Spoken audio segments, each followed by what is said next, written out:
प्यारे बच्चों, आप सभी को नमस्कार। लास्ट में हमने some basic concept of chemistry में डेंसिटी की बात कर रहे थे।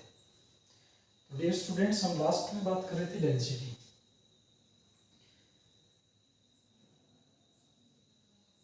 डेंसिटी टॉपिक हमने स्टार्ट किया था। और डेंसिटी में हमने सबसे पहले जो बात की थी, एक था आपके पास एब्सोल्यूट डेंसिटी, जो आप लगातार पढ़ते आ रहे हो। एब्सोल्यूट डेंसिटी जिसका फॉर्मूला होता है अपने पास मास बाय वॉल्यूम। ठीक है। दूसरा इसमें पार्ट था हमारे पास रिलेटिव डेंसिटी। रिलेटिव डेंसिटी ये हमने बात कर ली थी कि एब्सोल्यूट डेंसिटी जो आप लगातार 6th क्लास से पढ़ते आ रहे हो, मास अपॉन वॉल्यूम, किसी भी चीज़ की डेंसिटी निकालते हो मास डिवाइड बाय वॉल्यूम। लेकिन अगर गैसेस फॉर्म में एक फॉर्मूला और होता है, वो भी बताया था आप लोगों को कि अगर आपके पास गैसेस फॉर्म में निकलेगा मास डिवाइड बाय वॉल्यूम, होगी डेंसिटी वही। लेकिन फॉर्मूला क्या बताया था आपको फॉर गैसेस, ये आप याद रख सकते हो, कई बार काम आ जाता है। PV is equal to nRT बताया था आपको, PV is equal to nRT। यहाँ से PV is equal to number of moles निकालेंगे। नंबर ऑफ मोल्स कैसे निकलता है? Number of moles weight divide by molar mass और इनटू में RT। ठीक है भाई, यहाँ से RT। अब यहाँ देखिएगा W/V निकाल लीजिएगा। W/V क्या होता है? डेंसिटी होता है अपने पास। ये क्या हो जाएगी? W/V आपके पास हो जाएगी क्या? PM/RT। PM/RT ये भी फॉर्मूला आप यहाँ से कैलकुलेट कर सकते हो। ये बात हम लास्ट क्लास में चर्चा कर चुके थे। अब हम फोकस करते हैं किसके ऊपर? Relative density. रिलेटिव डेंसिटी का मतलब क्या होता है? किसी के साथ रिलेट करना। जैसे हमने रिलेटिव एटॉमिक मास पढ़ा था, किसके साथ रिलेट किया था? कार्बन 12। और कार्बन 12 में भी एक एटम का मास कार्बन कितना? 1/12 part of the carbon. Relative. ऐसे ही आपके पास क्या है? रिलेटिव डेंसिटी है। रिलेटिव डेंसिटी आपकी यानी कि किसी की डेंसिटी दूसरे के साथ क्या करेंगे? रिलेट करेंगे। ठीक है भाई। रिलेटिव डेंसिटी में यहाँ पे कितने जिसके भी टाइप्स होते हैं, जो फर्स्ट टाइप आपके पास वो आता है स्पेसिफिक डेंसिटी। जो आपके पास आएगा स्पेसिफिक डेंसिटी, जो फर्स्ट पार्ट आता है वो आता है रिलेटिव डेंसिटी में स्पेसिफिक डेंसिटी। ठीक है भाई। क्या फॉर्मूला होगा? Density of the substance, density of the substance divide by density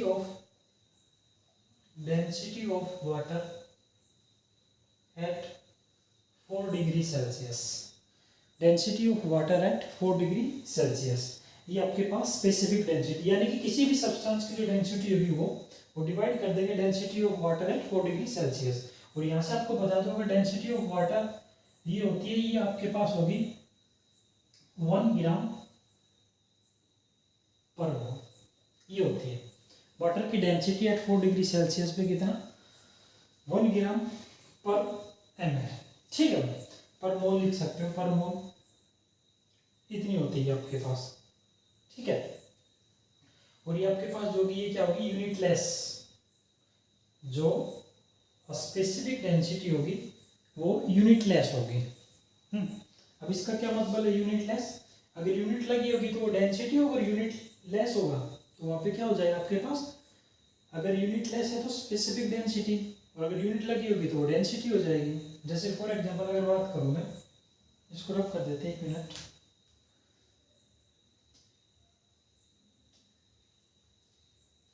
ठीक है भाई, इसको रब कर देते हैं।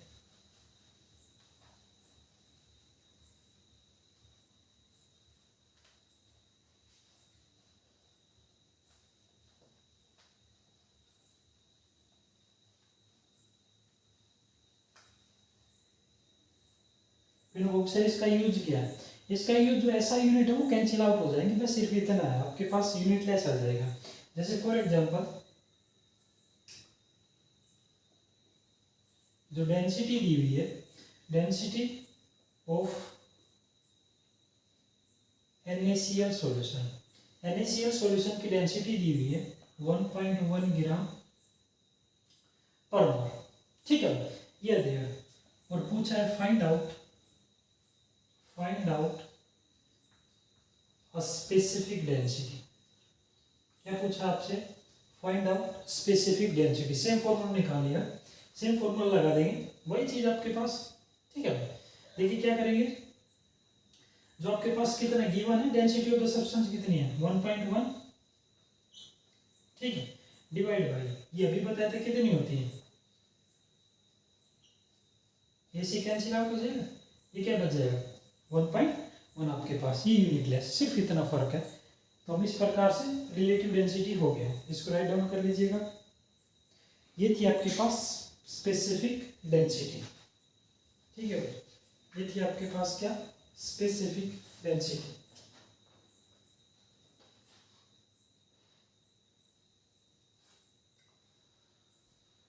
ठीक है जी,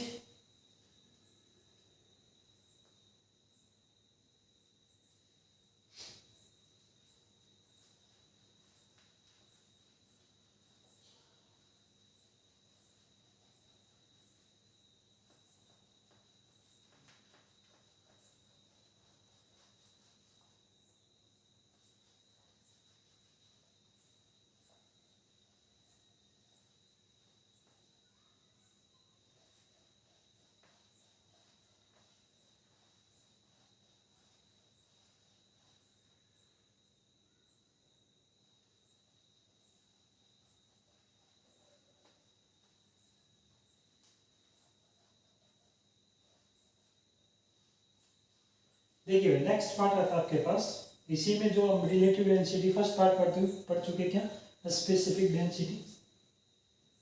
सेकंड देखिएगा, सेकंड जो पार्ट है वो है रिलेटिव डेंसिटी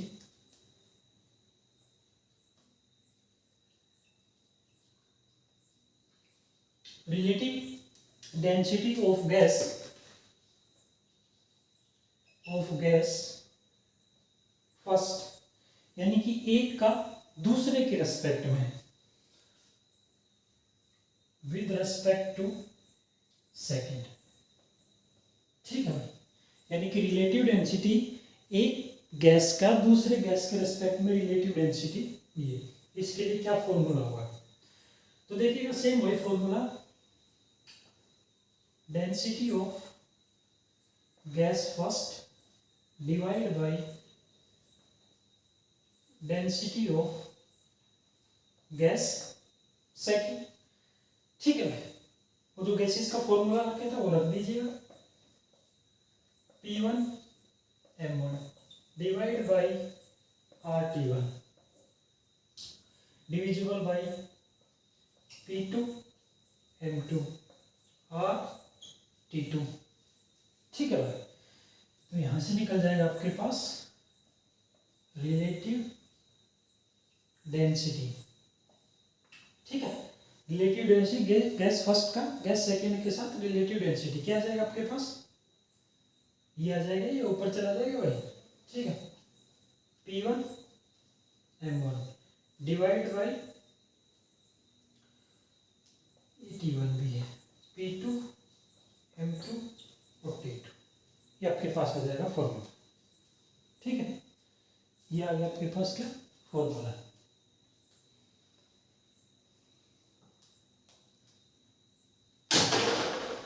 ठीक है भाई,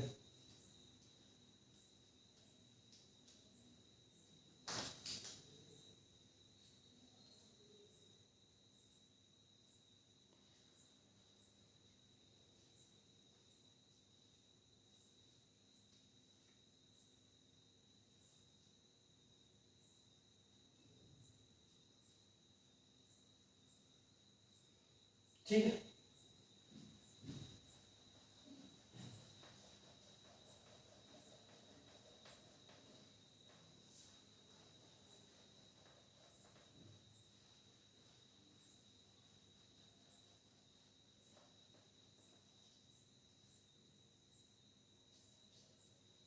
नेक्स्ट इसी में पॉइंट है under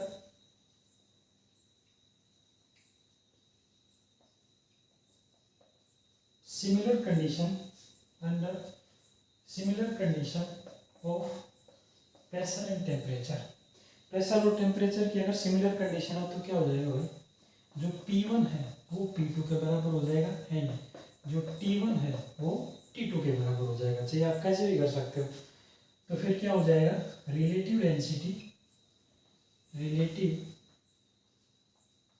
density of gas first with respect to second. ठीक है, तो ये P1 M1 T1 P2 आपके पास M2, ये दोनों तो बराबर हो गए, बराबर हो जाएगा तो कैंसिल आउट हो जाएगा भाई। ये T2 ये सी कैंसिल आउट, ये सी कैंसिल आउट, क्योंकि दोनों बराबर है। ये T1 रख लीजिएगा दोनों, तो क्या आ जाएगा M1 डिवाइड बाई M2। ये आपके पास कहाँ पे, जब सिमिलर कंडीशन हो। ठीक है, ये सेकंड था। फर्स्ट रिलेटिव डेंसिटी में क्या था आपके पास, स्पेसिफिक डेंसिटी, जो आपको बता दी कि सब्सटेंस की डेंसिटी डिवाइड बाई वाटर की density at 4 degree Celsius. 4 degree Celsius पे कितना होती है, 1 ग्राम पर ml होती है।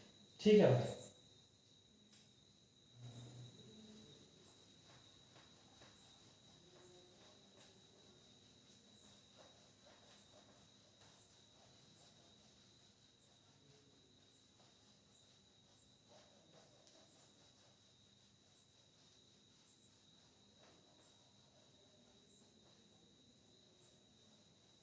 अब देखिए नेक्स्ट पार्ट आता है। नेक्स्ट जो थर्ड पार्ट है, थर्ड पार्ट है वो आपके पास आता है वेपर डेंसिटी। क्या था मेरे प्यारे स्टूडेंट्स, वेपर डेंसिटी, जिसको VDCD नोट कर लेते हैं, वेपर डेंसिटी। तो क्या होगा, वेपर डेंसिटी का फॉर्मूला, जो वेपर डेंसिटी होगी वो density of substance, density of the substance divided by density of hydrogen. Hydrogen की डेंसिटी भाई, किसकी डेंसिटी, हाइड्रोजन की। ठीक है, और कहां पे, अंडर सिमिलर कंडीशंस, अंडर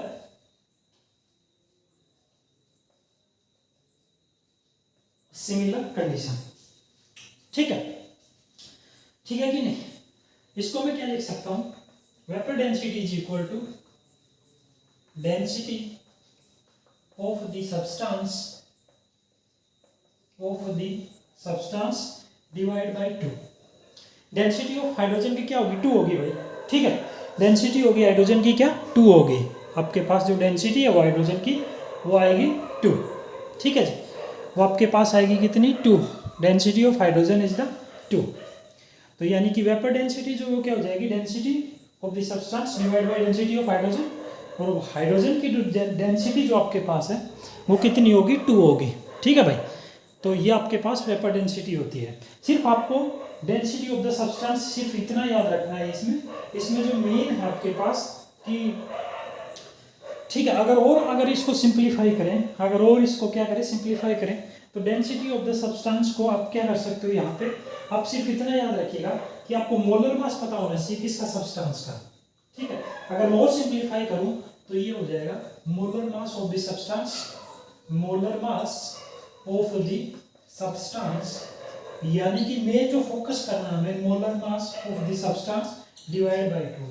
किसका फॉर्मूला होगा, वेपर डेंसिटी का। That is the formula of vapour density. ठीक है भाई, तो बाकी आप सिर्फ याद मत रखिएगा डेंसिटी, फिर आपको ये भी निकालना पड़ेगा डेंसिटी मास अपॉन वॉल्यूम करके। ठीक है, लेकिन आप सिर्फ इतना याद रखिएगा, मोलर मास, जो भी सब्सटेंस होगा उसका मोलर मास डिवाइड बाय 2, बस सिर्फ ओनली फोकस। कहीं भी अगर वेपर डेंसिटी पूछा हो तो वेपर डेंसिटी क्या होगा, मोलर मास डिवाइड बाय 2। क्या होगा, मोलर मास डिवाइड बाय 2। ठीक है भाई, क्या होगा, molar mass divide by 2। Vapour density is equal to molar mass divide by, यानी कि उस सब्सटेंस का मोलर मास डिवाइड बाय 2। क्या, मोलर मास डिवाइड बाय 2। ठीक है भाई, ये आपके पास आ जाएगा। देखिएगा, न्यूमेरिकल करते हैं, बड़ी जबरदस्त न्यूमेरिकल है, बहुत अच्छी न्यूमेरिकल है। ठीक है, तो ये जितने क्वेश्चन करेंगे उतना ही आसान होगा हमारे लिए, जितना क्वेश्चन करेंगे उतना ही आसान होगा, ठीक है, क्योंकि थ्योरेटिकल कोई नहीं पूछता है, सारा न्यूमेरिकल का खेल है भाई, सारा किसका खेल है, न्यूमेरिकल्स का खेल है, न्यूमेरिकल ज़्यादा मोस्ट इंपॉर्टेंट है यहाँ पे, ठीक है भाई। तो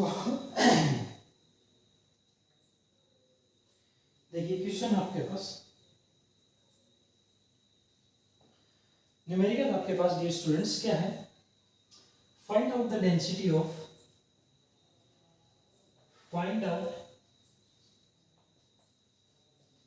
density of SO3,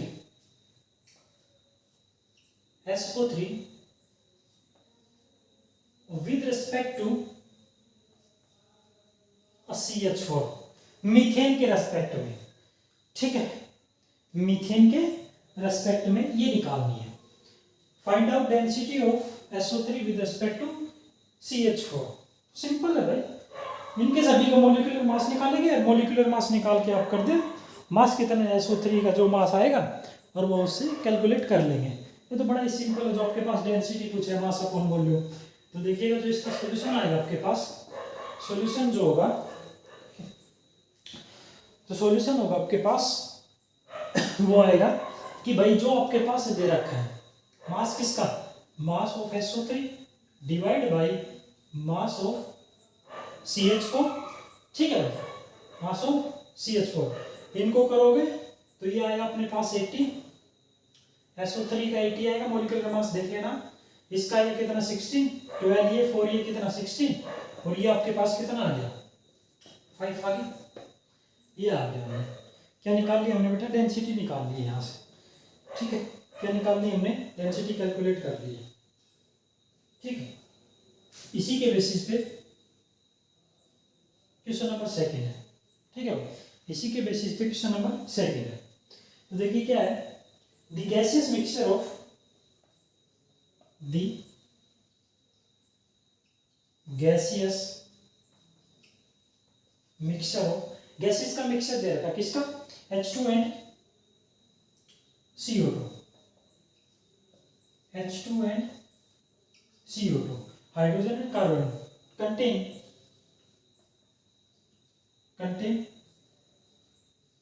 66% by mass, 66% by mass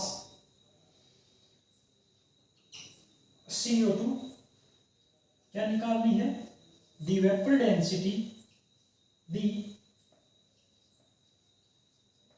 vapor density of mixture is, बड़ा ही अच्छा क्वेश्चन है मेरे भाई, बहुत ही अच्छा क्वेश्चन है, देखिएगा कोशिश करिएगा कैलकुलेट करने की, क्या कैलकुलेट करना है, डेंसिटी वेपर डेंसिटी से तो सिर्फ क्या निकाला है भाई, एक के रेस्पेक्ट में दूसरा निकाला है, एक का मोलिकुलर मास डिवाइड बाय दूसरे का मोलिकुलर मास कर दिया तो आपके पास डेंसिटी आ गई, लेकिन यहाँ पे वेपर डेंसिटी पूछी है, क्या पूछी मेरे भाई, वेपर डेंसिटी पूछी है, ठीक है।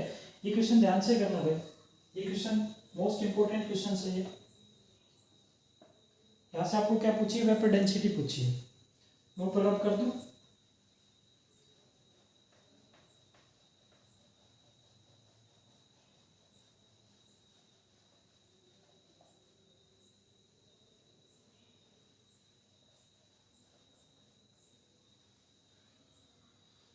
देखिएगा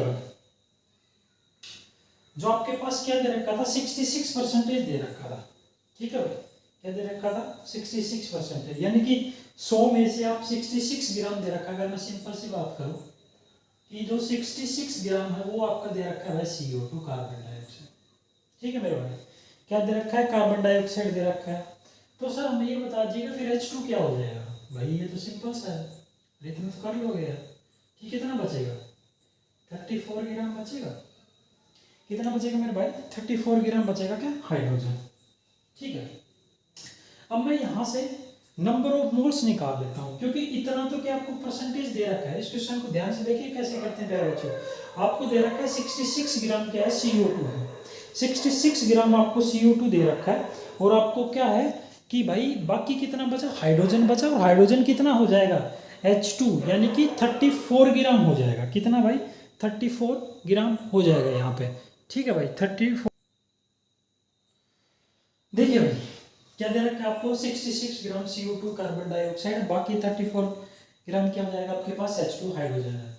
अब यहाँ से डियर स्टूडेंट पहले आपको क्या नंबर ऑफ मोल्स निकालने पड़ेंगे। नंबर ऑफ मोल्स कैसे निकलते हैं, given mass upon molecular mass. ठीक है, तो सबसे पहले CO2 के नंबर ऑफ मोल्स निकाल लेते हैं।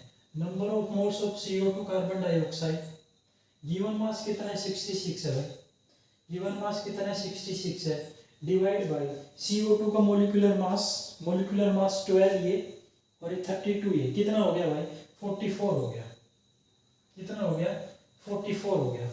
ठीक है, जब इसको कट करोगे तो ये कितना आएगा 15 मोल आएगा। ठीक है, 15 मोल आएगा। ऐसे ही number of moles of H2 hydrogen gas के number of moles is equal to कितना दे रखा है 34 ग्राम दे रखा है, डिवाइड बाय 2, क्योंकि मोलिकुलर मास कितना होता है 2 ही होता है आपका, तो कितना आ गया 17 मोल आ गया। कितना आ गया मेरे भाई 17 मोल आ गया।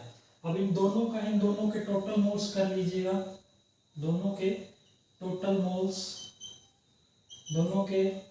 मोल्स इनको क्या कर लीजिएगा, एडिशन कर लीजिएगा। ठीक है भाई, क्या कर लीजिएगा भाई, एडिशन कर लीजिएगा।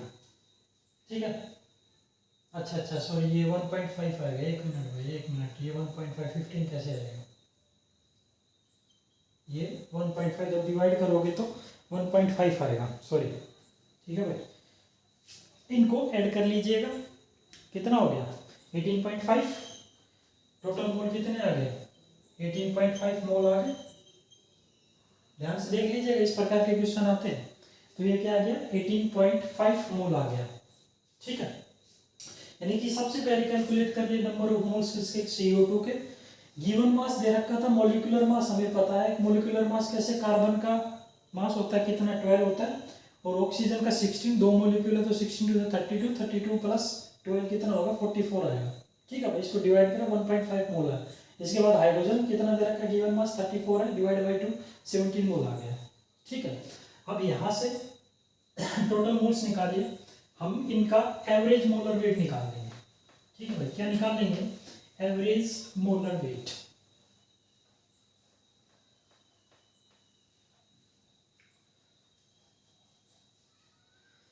यहां से हम कैलकुलेट कर लेंगे एवरेज मोलर वेट, कैलकुलेट कर लेंगे average molar weight, given weight 66 और ये कितना 34 कितना हो गया 100 हो गया, डिवाइड बाय 18.5, डिवाइड बाय 18.5 आपके पास ये आ जाएगा 5.4, कितना आ गया भाई 5.4 आ गया। यानी कि एवरेज मोलर वेट हमने निकाल लिया कितना 5.4 निकाल लिया। अब यहाँ से आसान हो गया, हमें यही निकालना था मोलर वेट, क्योंकि दो है ना, दोनों का एवरेज मोलर वेट निकालना पड़ेगा। ध्यान से देखिएगा, अगर एक होता तो सीधा रख देते हम। ठीक है, एवरेज मोलर वेट नहीं करते, एक होता तो सीधा रख देते, उसकी वैल्यू यहाँ पे 2 है तो दोनों का एवरेज मोलर वेट निकालेंगे। टोटल वेट दोनों का एडिशन कितना 100 है, और डिवाइड बाई इसका निकाल लिया, टोटल मोल्स निकाल लिया, डिवाइड बाई हो गया, तो ये कितना है 5.4 आ गया। अब यहाँ से वेपर डेंसिटी निकाल लीजिएगा, वेपर डेंसिटी कितना है 5.4 है भाई, टोटल मोलर वेट कितना है वो डिवाइड बाई 2। ठीक है भाई, डिवाइड बाई 2 कितना आ जाएगा 2.7। ठीक है भाई 2.7, ये आपके पास क्या आ गई वेपर डेंसिटी आ गई मेरे भाई, ये क्या है वेपर डेंसिटी आ गई आपके पास। ठीक, राइट डाउन करिएगा इसको, ये क्या आ गई हमारे पास वेपर डेंसिटी आ गई है दोस्तों, ये है वेपर डेंसिटी।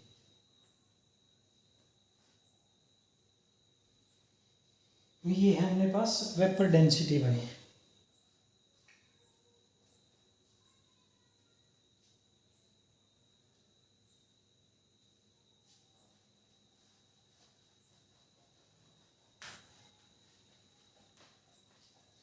क्या क्या किया इसमें हमने, सबसे पहले नंबर ऑफ मोल्स निकाले, हमें क्या दे रखा था कार्बन डाइऑक्साइड का 66% दे रखा। ठीक है भाई, और साथ में रिएक्शन क्या थी हाइड्रोजन थी, तो हमने वहां से सबसे पहले नंबर ऑफ मोल्स निकाले।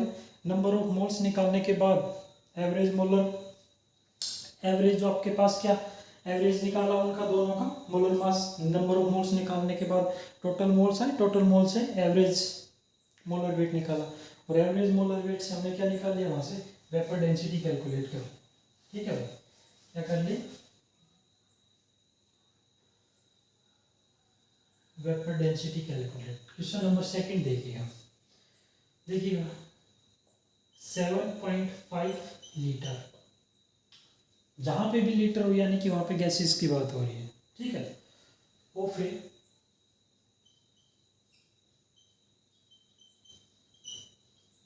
7.5 litre of a particular gas at, आपके पास दे रखा है एट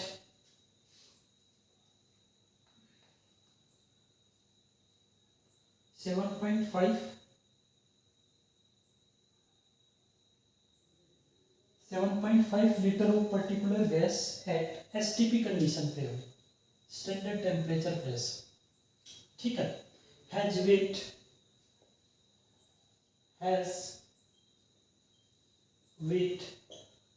और इसका जो वेट दिया हुआ है एसटीपी कंडीशन पे वो है 16 ग्राम, हैज वेट 16 ग्राम। ठीक है भाई, 16 ग्राम वेट दिया है, तो what is the vapour density, what is the vapour density, what is the vapour density, हमें क्या कैलकुलेट करनी है, वेपर डेंसिटी करनी है ऑफ दिस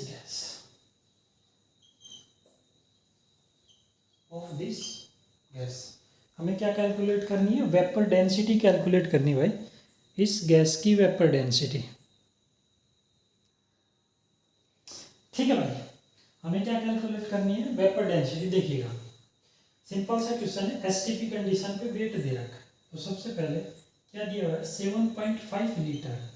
ठीक है, और वेट कितना दे रखा है, 16 ग्राम दे रखा है गैस का, 7.5 लीटर पे 16 ग्राम वेट दे रखा है। तो मेरे भाई 1 लीटर पे जो मैथमेटिकल कैलकुलेशन करते हैं, 1 लीटर पे क्या हो जाएगा, 16 divide by 7.5, 16 divide by 7. Condition कैसी है, एसटीपी स्टैंडर्ड टेम्परेचर प्रेशर पर आपको ये चीज़ें वॉल्यूम बताई थी कितनी होती है, 22.7 होती है। ठीक है वैल्यू, अगर आपको याद होगा तो वो होती है 22.7। तो भाई 22.7 लीटर पे ये 16 डिवाइड बाई 7.5 इंटू 22.7।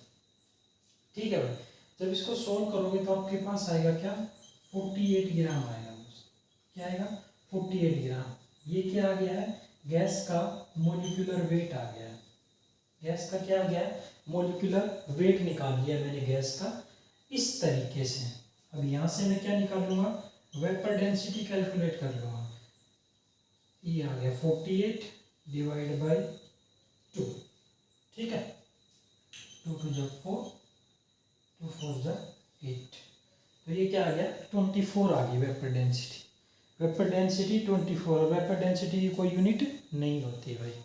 ठीक है, वेपर डेंसिटी की कोई भी यूनिट नहीं होती है हमारे पास। ओके, ठीक है भाई, तो ये क्वेश्चन था हमारे पास। फिर से देखिएगा, 7.5 litre of a particular gas at STP has weight, ये दे रखा है सिंपल सा, 7.5 लीटर दे रखा था, मास आपके पास 16 ग्राम था। ठीक है भाई, 1 लीटर पे 16 डिवाइड बाई 7.5, एसटीपी कंडीशन दे रखी है, तो एसटीपी मैंने बता रखा था आपके पास 22.7 होता है, 22.4 वो पे 1 बार उस पे जो स्पेसिफिक दे रखा तब लेते हैं, तो 22.7 लीटर पे ये, तो इसको जब सोल्व करोगे तो 48 ग्राम आएगा दोस्त, और जब 48 ये आ गया vapour density divide by molar weight, molecular weight divide by 2। ठीक है, ये आपके पास क्या आ गया, ये आपके पास वेपर डेंसिटी कैलकुलेट कर ली भाई हमने।